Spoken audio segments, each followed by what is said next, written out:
Black और white, कि अब हम तो ब्लैक और व्हाइट का मतलब काला और सफेद समझते हैं, तो काला धन का मतलब होता होगा अधर्माचरण या जो राजकीय विभाग से पास ना हो, उसे ही काला धन कहते होंगे। तो काला धन काला ही रहता है, कोई व्हाइट नहीं कर सकता उसे। जमा कर लो, एक समय आएगा कि ट्रक में लद के सब चला जाएगा, तुम भी लद के चले जाओगे। अगर वो समय ना आया तो यमराज के दूत तुम्हें ले जाएंगे, सब यही पड़ा रहेगा। होश में चलो। दान किसे कहते हैं? खूब मेहनत करो, धर्म से कमाओ, फिर उससे एक रोटी की व्यवस्था किसी की भी कर दो, उसे सतदान कहते हैं। लाखों बेईमानी से कमाए, अधर्म आचरण से दूसरों को चूस चूस के ऐसा दुख दे कर फिर सोचा कि लाख में 10,000 दे देते हैं, व्हाइट हो जाएगा। व्हाइट नहीं हो जाएगा, ये और तुम्हारे ऊपर आक्रमण कराएगा, क्योंकि जिनको दे रहे हो उनकी भी बुद्धि तो भ्रष्ट होगी, तो तुम्हारा धर्म बनाना व्हाइट नहीं होगा, फाइट हो गया। मार पिटाई शुरू करवाएगा, वो ऐसे आचरण करवाएगा, जहां जाएगा वहां खोपड़ी फोड़ेगा, उसका परिणाम जब आपके आएगा तो आपकी खोपड़ी फूटेगी।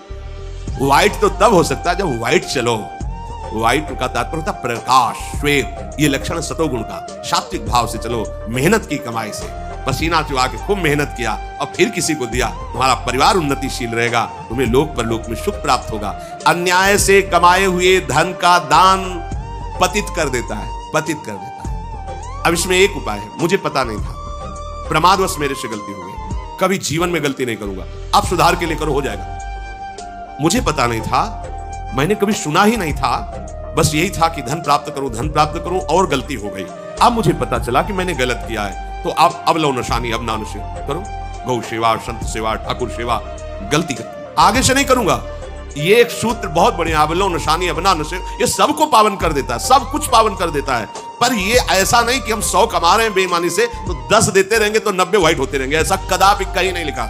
ये शास्त्र है, तस्मात् शास्त्रम प्रमाणन्ते। कई बार लोग प्रश्न करते हैं इस विषय का, ध्यान से सुन लो। अन्याय से कमाया हुआ धन अगर उससे हम दान भी करते हैं तो वो पतित ही करेगा, गिराएगा ही किसी काम से। कमाया हुआ दान अगर ऐसे को दोगे तो वो भी व्यर्थ हो जाएगा। कैसा? मिथ्यावादी, पापाचरण करने वाला, झूठ बोलता है, पापाचरण करता है, और आप उसे दान कर रहे हैं, बाद में वो पाप करेगा तो उसका फल आपको मिलेगा। उसके पाप के बढ़ावे में आप साझेदार हुए, आपका जो दान था उसके पाप में बढ़ावा देगा, आपको उसको साझेदारी का फल भोगना पड़ेगा। कृतज्ञ, जो दूसरे के किए हुए को उपकार को नहीं मानता, अभिमानी और मदिरा पान करने वाला, अब आपसे पैसा लिया, शराब पिया, गंदे आचरण किए, आप उसके हिस्सेदारी बने। ऐसा थोड़ी दान की कोई मांग रहा है दे दो, बहुत पात्र और अपात्रता का निर्णय करके दिया जाता है। ऐसा नहीं कि मांग रहा है तो देना ही पड़ेगा, नहीं, हमें अधिकार समझ में आवे कि हमारे द्वारा दिए हुए धन का सदुपयोग हो रहा है, वहां पात्र देख करके धन आदि का दान किया जाता है।